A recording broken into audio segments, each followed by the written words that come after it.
Okay, what we're going to do today is we're going to have a look at the Samsung N110. Be better known to most of you as an NC10, except this one has a glossy screen, so you can see there that's up to full brightness, as is the iPad next to it.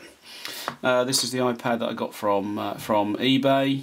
That is also at full brightness, and if we flick into, for example, something like Instapaper, I can show you how that works and hopefully how that looks in comparison. You can quickly look at that and see how that scrolls. And the main thing really, I think, is the web browsing. If you look at the NC10 first, you're going to see, we go into something like this page, which is a page full of high-res photos. We can, if we can get the scroll thing to work, which we actually can't half the time for some reason, don't know why, but if we look in there we can see the pictures and probably compare it and contrast it to the iPad, which I hope you can see is quite considerably superior to the Samsung. Probably can't see it so much on the video. I'm doing this video on a Canon 500D, so it should be good, but probably not maybe good enough to see. On something like that, you can probably see that it's not so bad actually if you're looking at pictures, but when you're doing text, it's actually easier, so much easier to do it with the iPad. I'm just going to move the Samsung away now and have a proper look at the iPad. Try and show you a few things on it. Just going to quickly bring that a bit closer for you and just quickly do a refocus. So I apologise for the noisiness we're going to get just for a second there. Hopefully that's focused it back in. We'll have a look now at the interface. That, in terms of the backgrounds, you can set your own background for lock screen and ordinary. If I do that quickly so you can see, that's the lock screen. From the lock screen you can go straight into a photo slideshow of any photos you obviously put on there and upload and decide to show, and you can set that to randomize, for example, and it's still very much in slideshow mode. So if I go to click the button, it's still in slideshow mode, and it uses the last one it was on at the time to do it, and then it carries on with the slideshow. So it actually works rather nice. If you want to just see what the time is, for example, you can flick that up and away you go.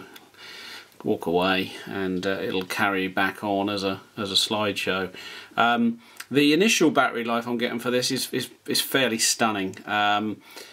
Yesterday I used the thing all day, literally from around 6 AM. Probably, I actually reported on Twitter, I think, that I'd used it for 12 hours. It was probably nearer 14 to 15 hours, constantly playing with it, constantly picking it up, and literally just using it. That was with full brightness like this, and also with Wi-Fi on, Bluetooth on for part of the day, just to play around with a few things, see how that worked.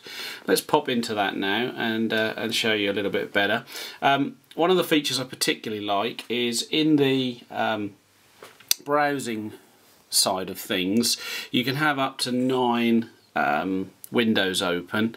We'll just try and do this fairly quickly to show you what we mean, and open up a few more.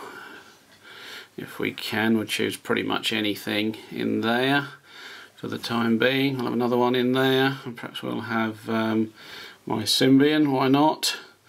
And then we'll have another one, and let's see what we'll have in this one. We'll have device wire, that's fine, and maybe we'll have one more. We can have 9 basically, but we'll have one more. With a motorhome, caravan club, that would do for that one.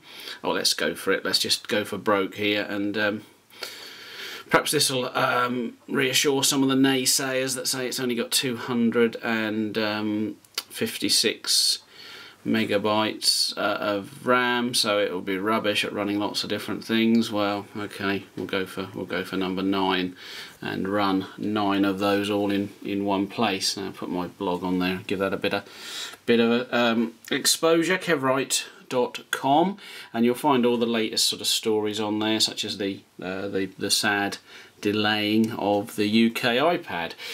So once you're on there, you can switch between those clearly at will, however you want to.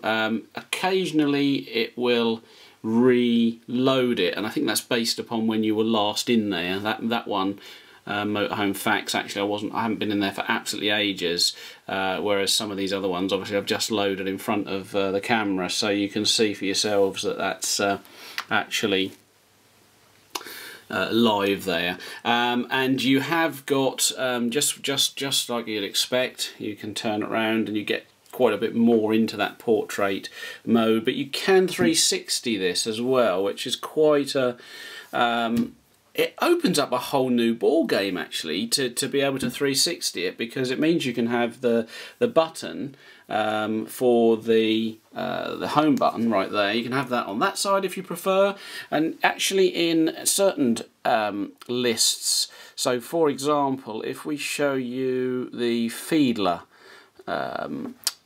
which is a free RSS reader at the moment, it's very nice to be able to just use your right thumb for that side and then select your folders with the left thumb at this side, so you can actually select whatever you want on that side and click on that one, and that brings that up in the browser. Back to the home screen.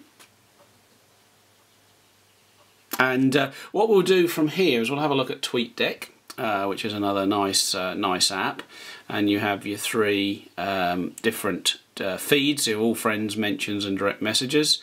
I don't think there's anything personal on there, guys, so hopefully that won't be a problem.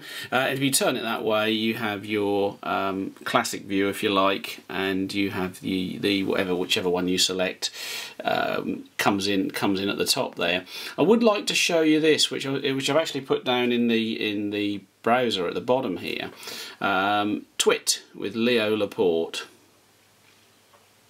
And I think actually what we need to do there is just take a break for 2 seconds so we can upload this to YouTube in 2 separate videos, otherwise it's going to be too long.